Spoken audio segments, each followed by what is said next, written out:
আসসালামু আলাইকুম, সবাই কেমন আছো? এখন যে টপিক নিয়ে আলোচনা করব সেটা হলো, তোমরা বোর্ডে দেখতে পাচ্ছ যে তিন ক্রমের ম্যাজিক বর্গ।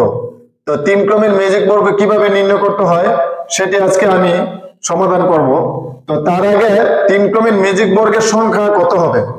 তো দেখো, মুখস্থ তো নয়, আমরা একটা সূত্রের মাধ্যমে এটা দেখবো। তো তিন ক্রমের ম্যাজিক বর্গের সংখ্যা, তাহলে ম্যাজিক বর্গের সংখ্যার সূত্র হবে ম্যাজিক বর্গের সংখ্যা। তাহলে এই সূত্র দিয়ে আমরা করব n * n² + 1/2। তাহলে তিন ক্রমের ম্যাজিক বর্গের সংখ্যা কত হবে? যদি তিন ক্রমের হয় তাহলে n এর মান 3 হবে। তাহলে 3 স্কয়ার প্লাস 1 2, তাহলে কত হবে? 3 স্কয়ার 9 আর একে 10, 10 এর দুই দ্বারা ভাগ করলে 5, 3 5 15। তাহলে তিন ক্রমের ম্যাজিক বর্গের সংখ্যা কত হবে? 15। তো দেখো, আমরা এই 15 হবে, যে উপরে নিচে যেভাবে হোক না কেন 15 হবে। যদি 4 ক্রমের ম্যাজিক বর্গের সংখ্যা তাহলে এই সূত্র দিয়ে করব, যদি 5 ক্রমের ম্যাজিক বর্গের সংখ্যা এই সূত্র দিয়ে করব, যদি 7 ক্রমের ম্যাজিক বর্গের সংখ্যা তাহলে এটা দিয়ে আমরা করব। ওকে, তাহলে আমি ফার্স্ট টাইমে তিন ক্রমের ম্যাজিক বর্গের কিভাবে নির্ণয় করে সেটা আমি দেখাবো, দুইটা পদ্ধতিতে দেখাবো। ওকে, তো দুইটা পদ্ধতিতে দেখাবো, তোমরা একটু ভালো করে মনোযোগ সহকারে দেখো ভিডিওটি, ইনশাআল্লাহ তোমরা পারবে। দেখো, তাহলে তিন ক্রমের ম্যাজিক বর্গের সংখ্যা, ম্যাজিক বর্গ নির্ণয় করতে হলে তাহলে এভাবে এদিকে তিনটা এদিকে তিনটা ঘর তৈরি করতে হবে। ওকে, তাহলে তিনটা ঘর তৈরি করছি আমি, 1 2 3, আবার এদিকে 1 2 3, এভাবে ঘর তৈরি করব। প্রথমে আমরা একের মিডলে যেটা আছে, প্রথম যে সারিটা আছে ওই সারির মিডল পয়েন্টে আমরা 1 নিব। ওকে, এই যে 1 নিলাম, 1 নিব। তাহলে দেখো, এই যে এদিকে যাবে, তাহলে 1 এর পরে এদিকে তো কোনো ঘর নাই, ঘর আছে?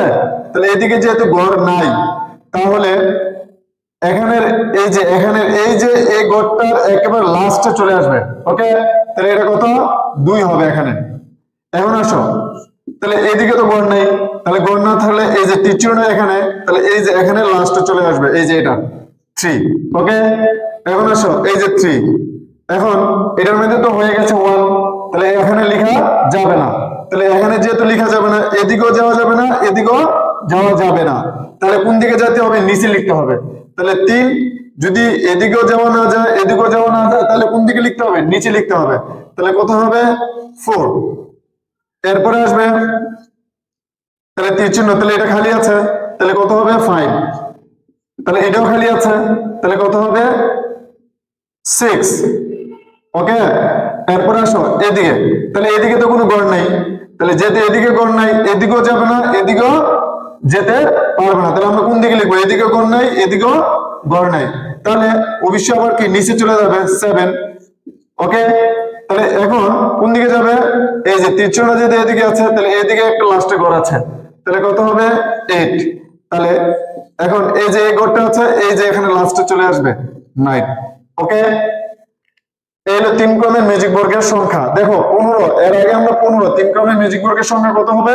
15। তাহলে 15 হয়েছে কিনা দেখি। 8 এ 9, 9 এর 6 15, 3 এর 5 কত হবে? 8, 8 এর 7 15, 4 এর 9 13, 13 দিয়ে 15। ওকে, এখন এভাবে যোগ করো, 8 এর 3 কত হয়? 11, 11 4 15, 1 এর 5 6, 6 এর 9 15, 6 এর 7 13, 13 দিয়ে 15 হয়েছে। এরপর কোনাকুনি করো, 8 এর 5 13, 13 দিয়ে 15, 4 এর 5 9, 9 এর 6 15 হয়েছে। তাহলে তিন ক্রমের ম্যাজিক বর্গের সংখ্যা কত হয়েছে? 15 হয়েছে। ওকে, তো তিন ক্রমের ম্যাজিক বর্গের সংখ্যা 15, তাহলে যে কোনো ভাবেই করো না কেন এটা কি হয়ে যাবে? 15 হবে। ওকে, এখন আসো, এগুলো একটা নিয়ম। এখন আসো আমরা সেকেন্ড নিয়মটা আমি দেখাই। সেকেন্ড নিয়মটা হবে যে আগের মধ্যে আমরা এভাবে ঘর তৈরি করব। ওকে, এখন মিডলে যে ঘরটা, এটা একটু বাড়িয়ে দিব। এই যে এটার মিডল পয়েন্টটা বাড়িয়ে দিয়েছি, এটা বাড়িয়ে দিয়েছি, এটাও একটু বাড়িয়ে দিয়েছি। ওকে, তাহলে বাড়িয়ে দিয়েছি, তা আমরা যেভাবে লিখবো, এই যে এখান থেকে শুরু করব, 1 2 3। ওকে, তারপরে 4 5 6, এরপরে কি হবে? 7 8 9, লেখা শেষ। ওকে, তাহলে এইভাবে যখন লিখবো তখন এই 1 চলে যাবে এই যে এটার করে, এই 1 চলে যাবে কোনটার করে? এই যে এখানে, আর এই 9 উপরে চলে যাবে। ওকে, এরপর আসো এই 3 বাহিরে যেটা আছে এটা এখানে চলে যাবে 3, আর এই 7 কোথায় চলে যাবে? এখানে। তারপরে আমরা এগুলো মুছে ফেলবো। দেখো এটা মুছে ফেলবো, এটাই মুছে ফেলবো এখন। যদি মুছে ফেলি তাহলে কত হয়ে যাচ্ছে দেখো তো, 4 আর 9 কত হয়? 13, 13 দিয়ে 15, 3 এর পাশে 8, 8 এর সাথে 15, 8 এর 9, 9 6 15, যে কোনো ভাবে করো না কেন কত হয়ে যাবে? 15 হয়ে যাবে।